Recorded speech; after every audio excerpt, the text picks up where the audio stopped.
You know that feeling when you're getting dressed for coffee with friends and nothing feels right? Everything's either too frumpy or trying too hard. You end up in the same safe outfit again, and then you catch your reflection and think, when did I become invisible? I hear this from so many women. What I've figured out, you're not invisible. You've been hiding behind clothes that aren't working for you anymore. Fashion isn't about passing some test or impressing anyone. It's a tool that helps you feel like yourself when you walk out the door. Today, we're covering 7 things that make getting dressed harder than it needs to be. The fix is simpler than you think. For most of these, it starts with one small change. Let's jump in.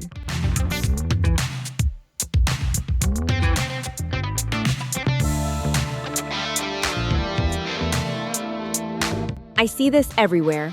All neutrals, all the time. Beige pants, gray sweater, black jacket. And I get it, neutrals feel safe. They're easy to match. They don't draw attention. But when every outfit is beige on beige, the color drains from your face and your mood. You blend into the background. When you look in the mirror, everything feels flat. So what helps keep your neutral base? But add one piece of color near you. Because color near you reflects light onto your skin, it brightens you up naturally without any makeup tricks. The best choices, soft tones like dusty rose or powder blue. Rich tones like burgundy or forest green.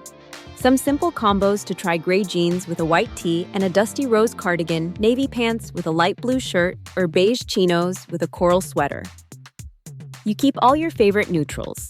You add that one pop of color up top. Try it this week, one colorful piece near you. You might be surprised how different you feel.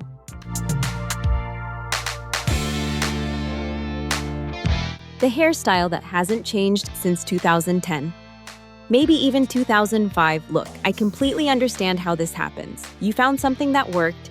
It made you feel your best. But we keep the same haircut because it once made us feel beautiful. Hair changes after 50 though, and what once lifted you might now be pulling you down. It gets thinner, loses volume, behaves differently. So here's what to consider. When your hair is shoulder length or longer, add layers starting at your chin.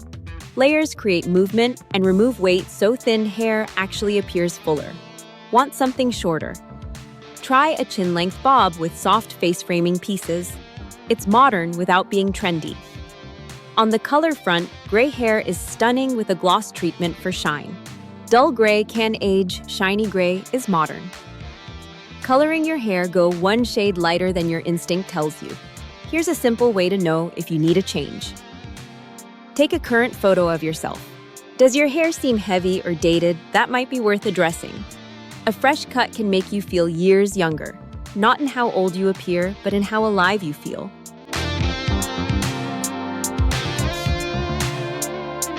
This is a big one, the wrong proportions. I see 2 extremes constantly. Either everything's oversized and shapeless, baggy tunics, huge sweaters, or everything's too fitted and uncomfortable, pulling and clinging. What I've noticed, size doesn't matter, shape does. When your clothes show some shape, people see you, not fabric.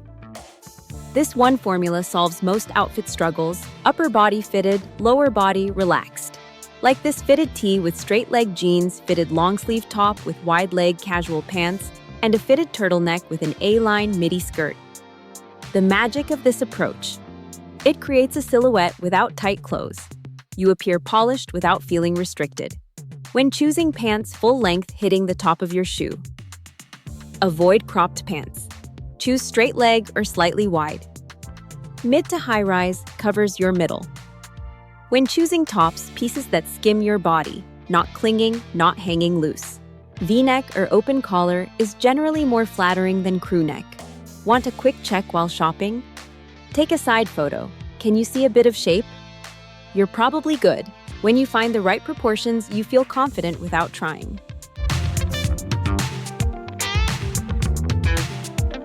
This one matters. Shoes. Notice how often you see this. Good outfit, but the shoes aren't helping. Old sneakers that have seen better days. Practical walking shoes that seem purely functional. And look, I understand. Your feet hurt, you need support. But what I've found practical and current aren't opposites. You can have both. Shoes set the tone for your outfit. They quietly signal whether you're feeling current or stuck. You only need 3 pairs for most casual situations.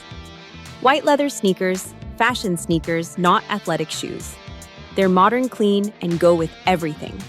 Try brands like Veja, Allbirds, Cole Haan, or Rothy's. Leather loafers or mules. They're supportive but polished enough for lunch or running errands. Soft leather cushioned insole, slightly pointed toe.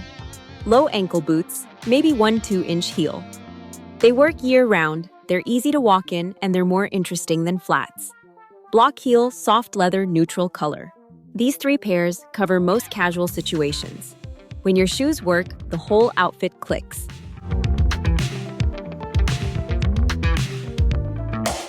This one's not glamorous, but it matters more than you think. Your bra probably doesn't fit. Nobody sees it, I know. But wrong underwear makes everything else fit weird. Your tops don't hang right. Your silhouette seems off. Get fitted at least once a year. Your size changes with weight fluctuations, hormones, all the shifts that happen in our bodies. And here's the thing. The right bra means your tops hang the way they're supposed to. The right bra means better posture, which makes you appear taller and more confident. What you need: wireless bras with light support, high-waisted smoothing shorts under pants or skirts, seamless underwear so there are no lines showing through leggings. Quick way to check. Put on your typical outfit. View yourself from the side. Is anything bunching, pulling, or creating weird lines?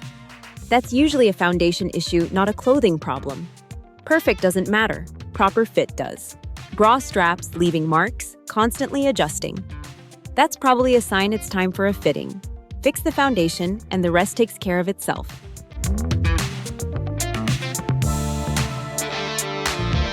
This one's subtle. A lot of us appear perfectly fine, but there's nothing that's uniquely ours. Nothing that says, "This is me." I understand why this happens. Life gets busy, we stop experimenting. But having a signature style isn't vanity, it's recognition. It's a way of showing up as yourself. Pick one element that's consistently yours.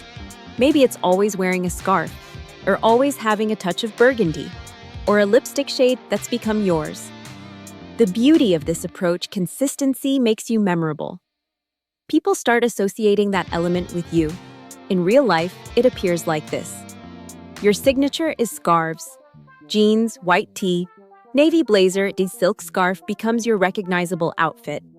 Your signature is a color like blush pink. You always work it in somewhere. Gray outfit, pink cardigan. Navy outfit, pink scarf. Getting dressed becomes faster when you have this pattern. And you appear as you. Not another woman in neutral clothes, but someone with a point of view. This isn't about standing out for attention. It's about showing up as yourself consistently. And finally, the real issue underneath all the others. We've turned fashion into this big, complicated test. Is this too young? What will people think? Am I trying too hard? The answer's simple. Stop thinking of it as a test. You don't owe anyone fashion rules anymore. This is about feeling good about yourself as you live your actual life. Think about where you go.